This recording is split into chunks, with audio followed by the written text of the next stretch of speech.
Hello students, welcome back again in science class.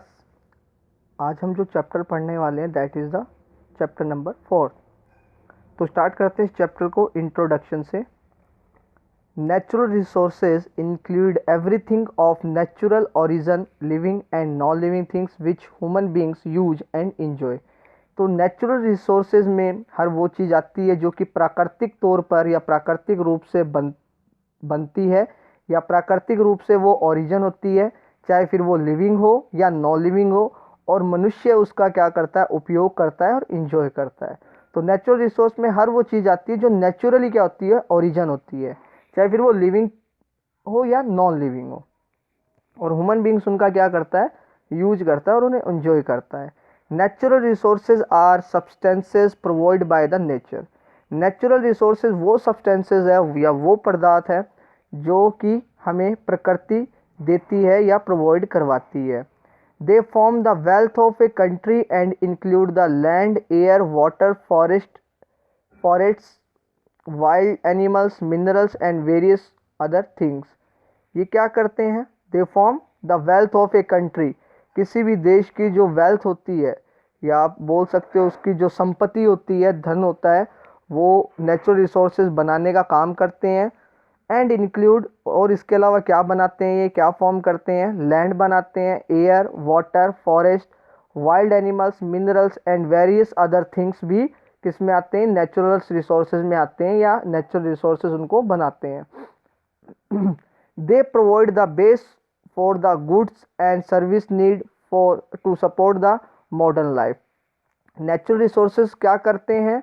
Natural resources support देते हैं modern life को, या आप बोल सकते हैं कि नेचुरल रिसोर्सेज का उपयोग करके हम हमारी लाइफ को क्या कर सकते हैं, मॉडर्न कर सकते हैं या आधुनिक बना सकते हैं। In obtaining these resources, there is a constant interaction of human with the environment.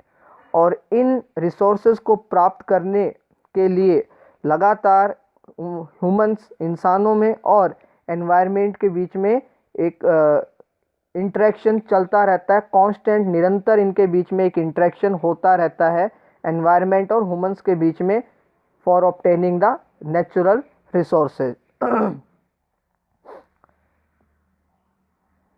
We, the human beings, use various materials for our basic need in order to survive and live comfortably. हम इंसान बहुत सारे material का उपयोग करते हैं क्या करने के लिए? सरवाइव करने के लिए एंड हमारी लाइफ को कंफर्टेबल बनाने के लिए, आरामदायक बनाने के लिए। For example, we need air for respiration and consumption, water for carrying out various body function and irrigation, sunlight for vision and the growth and development of plants, soil for the growth of plants, etc. तो example दिए हुए कुछ, जैसे कि हम respiration और combustion के लिए एयर का यूज करते हैं, हमारी शरीर के फंक्शन को अच्छे से चलाने के लिए, या फंक्शन जो हमारे बॉडी में होते हैं उनको ईजिली चलाने के लिए हम वाटर का यूज करते हैं, इरिगेशन के लिए वाटर का उपयोग करते हैं, सनलाइट का उपयोग करते हैं देखने के लिए, और साथ में जो प्लांट होते हैं उनकी डेवलपमेंट और ग्रोथ के लिए, और सोइल का यूज करते हैं प्लांट की ग्रोथ के लिए, प्लांट या जो हमारे पौधे होते हैं उनकी वृद्धि के लिए। तो काफ़ी सारे हम नेचुरल रिसोर्सेज का यूज करते हैं ताकि हम सरवाइव कर सकें और साथ में हमारा लाइफ जो होती है वो कंफर्टेबल बन सके। Furthermore, man has learned to use resources on or within the earth such as sand, stone, forest, coal, petroleum and natural gas. इसके अलावा इंसानों ने ये भी सीख लिया है या ये जान चुके हैं कि जो रिसोर्सेज होते हैं हमारे अर्थ के ऊपर मिलते हैं उनको और कैसे हम उपयोग में ला सकते हैं, या कैसे अलग अलग तरीके से हम उनको यूज कर सकते हैं, जैसे मिट्टी, stone, forest, coal, petroleum and natural gases. Most of our energy need are meant by natural resources like wood. ज़्यादातर हमारी जो एनर्जी की डिमांड होती है वो पूरी की जाती है natural resources like the would say, charcoal से और पेट्रोलियम से। These resources are limited and can soon get excited because of their excessive use. ये जो रिसोर्सेज हमारे पास है ये लिमिटेड है, मतलब इनकी अमाउंट अर्थ के ऊपर फिक्स है, और इसी प्रकार अगर हम इनको यूज करते रहे तो बहुत जल्दी ये ख़त्म हो जाएंगे अर्थ के ऊपर से. Depending upon the availability of various kind of natural resources we can classify them into two kinds. तो इनकी अमाउंट कितनी ज़्यादा अवेलेबल है अर्थ के ऊपर, या हम बोल सकते हैं कितनी अमाउंट में हमारे अर्थ पर ये मिलते हैं, उस बेस के ऊपर इनको दो ग्रुप में डिवाइड किया गया है. Number first that group is the inexhaustible natural resources, यानी कि ऐसे रिसोर्सेज जो अनलिमिटेड अमाउंट में अवेलेबल है अर्थ के ऊपर, और एक्सिटेबल नेचुरल रिसोर्सेज यानी कि ऐसे रिसोर्सेज जो लिमिटेड अमाउंट में अवेलेबल है. तो पहले हम पढ़ लेते हैं इनएक्सिटेबल नेचुरल रिसोर्सेज.